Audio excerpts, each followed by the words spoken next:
wide numbers thrown out of e-commerce has accelerated anything between 3 times to 6 times since COVID. I think it's not untrue. Obviously, we were all stuck at home for a long period of time, and we didn't have much choice about where we were going to shop. But unfortunately, what we forget is when I say we, at that point, I think, of course, like everyone else, I think of people like me, but is this huge percentage of people who are stuck at home that perhaps didn't have credit cards.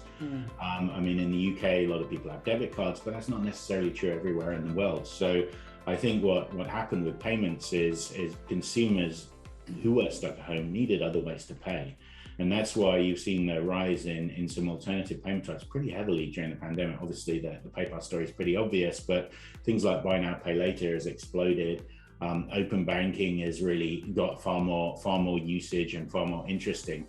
And I think really the variety of payment types that merchants need to accept, caused partly by the pandemic, has accelerated. And that's not stopping now because, you know, if you are low on cash, then you probably at your credit limit, so you're not going to use your credit card anymore. And so as a retailer, if you want to keep those customers, you're going to have to offer other ways for them to pay. And I think the level of technology, the level of integration you've got to do, if you try and do all of those payment types yourselves, is going to drown you.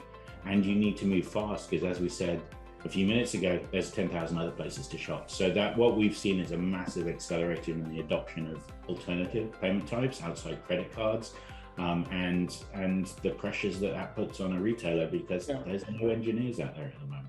Yeah, absolutely.